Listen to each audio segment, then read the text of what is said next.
Hey guys, what's up? I'm Erin and welcome back to the channel. What do you think's more important to your overall long-term net worth? Is it how much you can save, aka your savings rate, or perhaps it's the rate of return that you can capture on your investments? Well, the answer to that very well may depend on the stage of life you're in. When you're younger, your savings rate is actually the more important of the two. As you get older and you've built up a small or a medium-sized nest egg, the rate of return you can capture actually becomes more important. There comes a point in which your rate of return is responsible for growing and snowballing your net worth into something greater, something that you can eventually live on. Especially as you near retirement, there comes a point when we all stop contributing to our investment accounts and we begin to draw on them rather than build them up. Most of us, well, not all of us, do begin life with a net worth of zero. And no matter how high of a return you can realistically capture, if your portfolio is just $2,000, whether you're getting a 6% return or a 15% return, neither is likely to move the needle all that much. The portfolio just isn't large enough to have significant swings. Even a 100% return would simply turn it into $4,000. When you have a small portfolio, it never really feels like the interest is contributing all that much. And that's really the nature of compound interest itself. In the beginning, when you're not really feeling the effects of it all that much, it's not until later that you really start to feel the power of that exponential growth. A lot of people say they really start to feel the effects of compound interest when they hit $100,000 in investments. But going from $0 to $100,000 is a long road. At that point, it's really just you sticking your head down, doing the grunt work, and saving the money. And truly, what you have the greatest influence on is your savings rate. You can find ways to trim your budget to immediately boost your savings, or you can look for ways to boost your income. To one degree or another, your expenses and your income are within your control. But that's not the case when it comes to rates of return.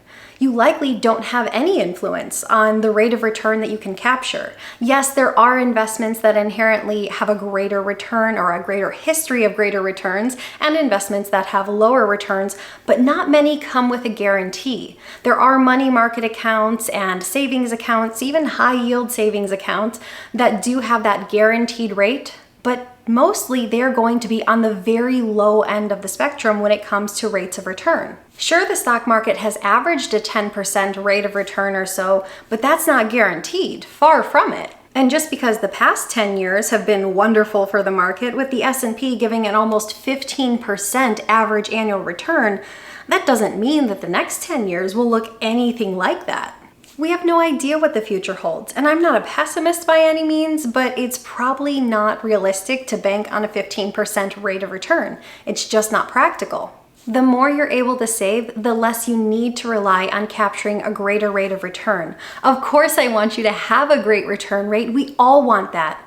But if your future financial plans are contingent on you getting a 12 or a 13 or a 14% rate of return, your future may not be looking so hot.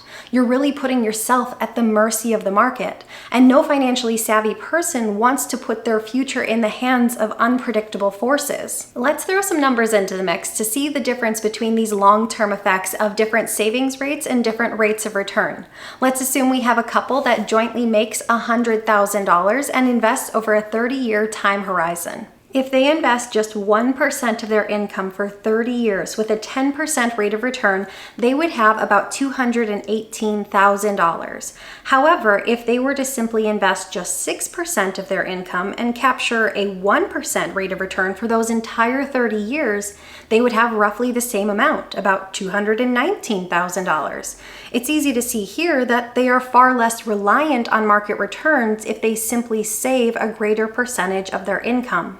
Now, being that they probably don't want to retire with just $200,000 or so, let's look at what it takes to hit a higher number. Let's say their goal is to hit 1 million. Well, in this scenario, the minimum percentage of their income they would need to save is 5%, and they would need to capture a 10% annual market return in order to hit their goal in 30 years' time. But if they were willing to save 15% of their income, they would only need a 5% market return, which is easier to bank on than a 10% market return. Even if they were willing to save 9% of their income, they would only need a market to average 7% rate of return in order to reach that 1 million benchmark. What if their goal was 2 million? They would have to save at least 10% of their income, and they would have to capture a 10% rate of return. However, if they saved at least 15%, they would only need to capture an 8% market return in order to reach this goal. Now, you likely have your own beliefs on how probable any of these various rates of return are, but the fact remains, the less reliant you are on a particular market rate of return, the more likely you are to hit your financial goals, because we have no guarantee what the market is going to do.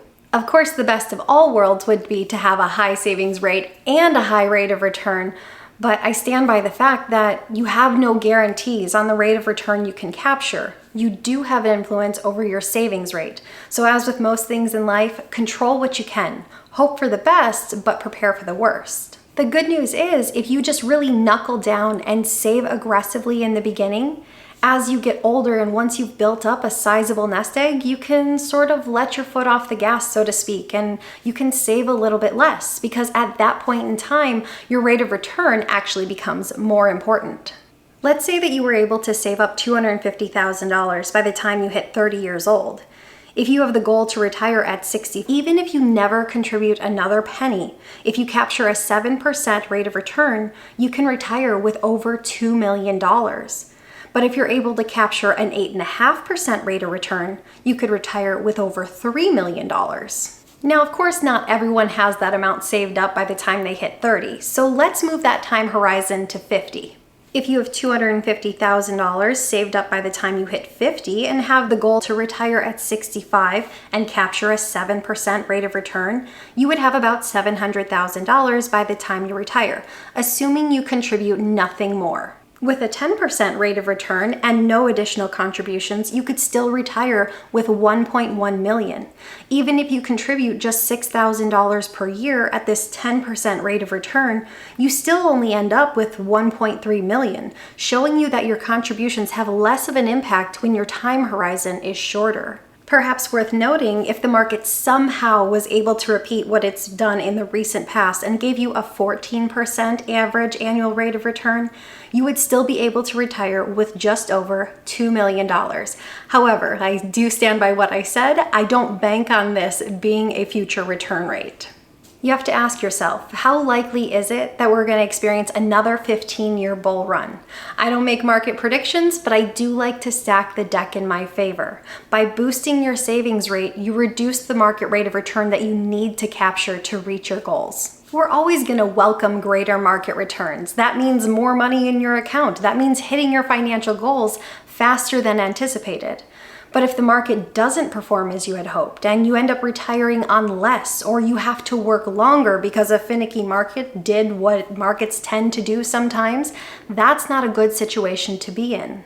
There comes a point in your savings and investing journey where you've built up enough of a nest egg that whether or not you contribute anything else doesn't really matter. It doesn't really move the needle all that much. At that point, compound interest takes over and works its magic.